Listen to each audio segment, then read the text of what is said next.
So the biggest fight in influencer boxing is only a few hours away by the time this video goes out, and everything is at stake. The lights are about to be on, the pressure is on the rise, and the fans are going to be in attendance. KSI, the man that is known as the 30-year-old anime villain, is going to be facing Fury. No, it is not Tyson Fury, or Lord and behold, it's not John Fury either, thank God. It is Tommy Fury, the only guy in the Fury family who doesn't actually look like a Fury. He was previously on Love Island, a dating show in the UK where he was kissing up a bunch of women and men before he started boxing professionally. All jokes aside, this is a massive fight. This will crown the best boxer in crossover boxing. Even though Tommy Fury is not really a crossover boxer, but because he has now gotten himself involved in the space, he's going to be the top dog if he wins. As for KSI, this is even much bigger for him. His pride, ego, and self-esteem are all on the line. That is what's most important to him. He builds his character online around these traits. If he loses this fight, best believe the masses are going to be coming for his neck. He talks a huge game, but if he's unsuccessful, you already know how this game goes. It is so important for KSI to be number one. Everything about him, his whole brand, lies around being the best. On paper, the fans and the combat sports world believe that KSI has zero chance to beat Tommy Fury. They look at the Jake Paul fight and they believe that Tommy is a much better boxer than KSI. And they're not wrong. That's not invalid. However, I believe KSI has a good chance to upset Tommy Fury and stun the entire world for reasons that I'll mention later. But before we start, I would like to mention that I'm going to be biased towards KSI. I've been a very big fan of him for so long now, and I definitely want to see him win very badly. I'm not going to deny that, and I'm not going to try to attempt to hide the fact that I'm going to be rooting for KSI to win. But that doesn't mean I'm going to discredit Tommy Fury. I very much acknowledge the fact that Tommy could easily beat KSI. But I'm here to plead my case as to why I think otherwise, and let me explain. So as we all know, KSI is a very unorthodox fighter, not your typical average professional boxer. Instead, he likes to bounce in and out of range in a bladed stance, kind of like a karate fighter. On the other hand, Tommy Fury looks like the more textbook conventional boxer. He moves like a boxer, punches like a boxer, defends like a boxer, and so on. So in hindsight, from what I just stated, it sounds like Tommy should put the nail in the coffin against KSI, right? I mean, after all, if he's that much better than KSI in a boxing fight as the boxer, this should be easy, right? Well, it could possibly be that way, yes. However, unorthodox does not mean it is ineffective. Too many casuals have this idea that just because something doesn't look conventional, it means that it's not going to work, and that's just completely untrue. Unorthodox means different. Every single pro boxer that Tommy Fury has fought does not even possess remotely a fraction of how KSI operates in the ring. He's unpredictable. One moment he's doing this, another moment he's doing that, and it's something that you have never seen. It's something that you just can't train for. Also, because we haven't seen KSI go the distance in his last few fights, I believe we don't even know who KSI is as a fighter. The unknown is still there. People think they know, but they really don't. And if you're going to say who has KSI fought, he's fought nobody in those fights. And I'm confused because he fought Temper and Fournier, and people are saying, who are those people?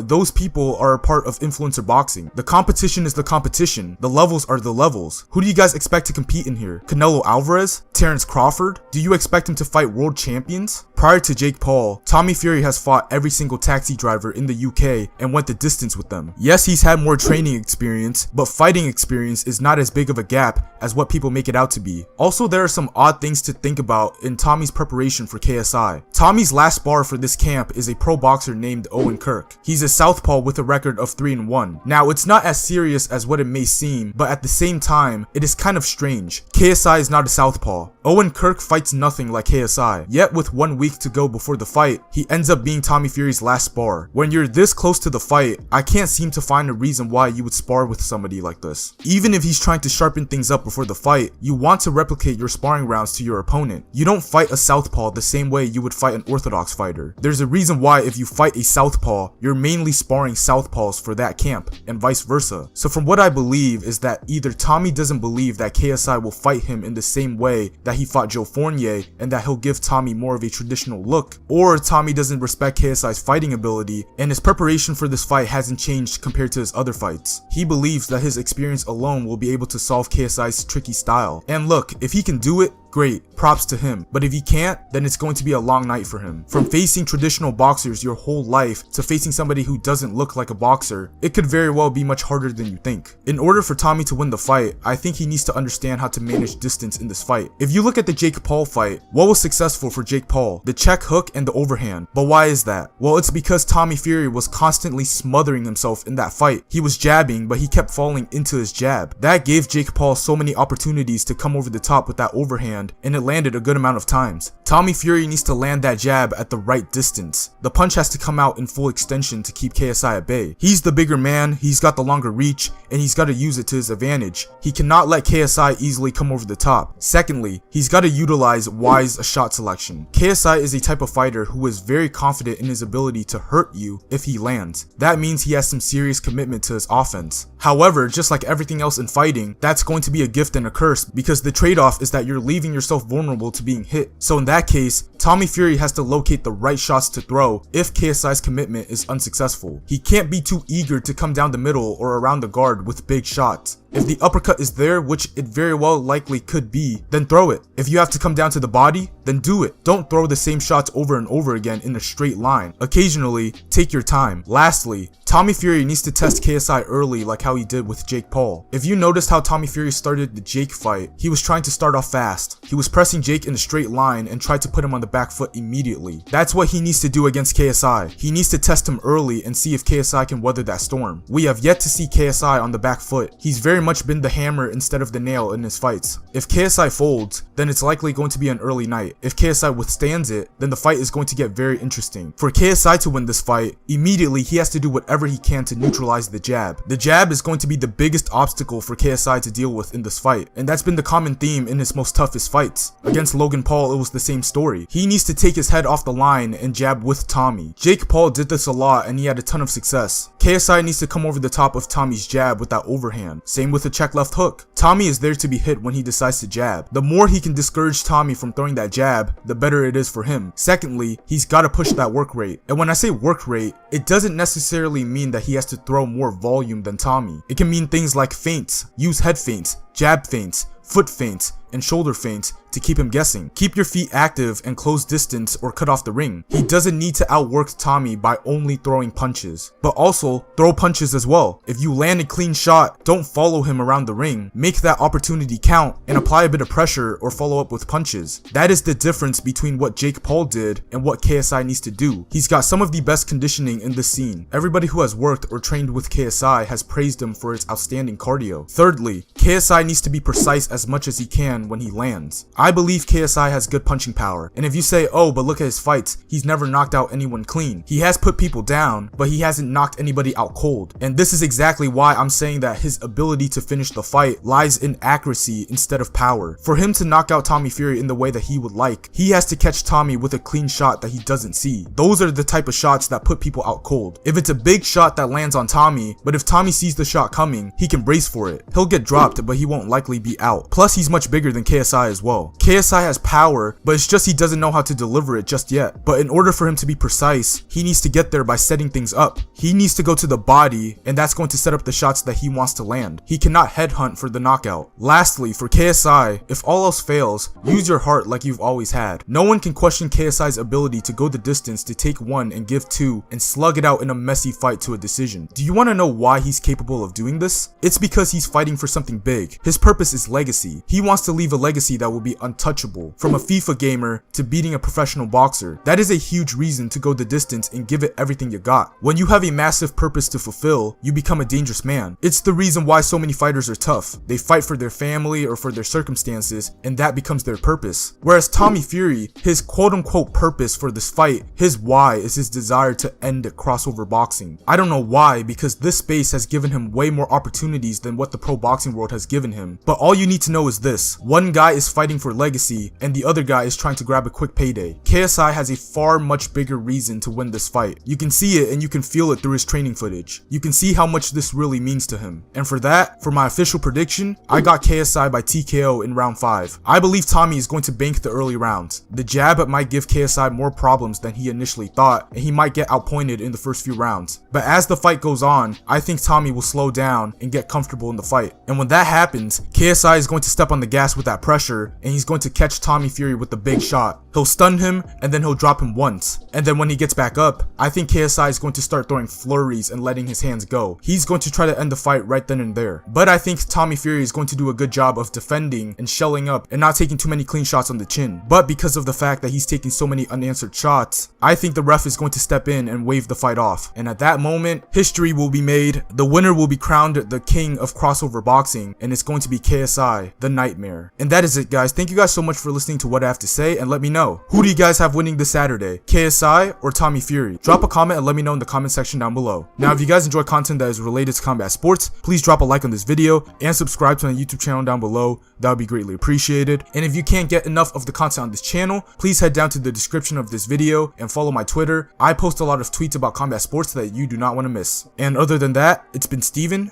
signing out. Peace.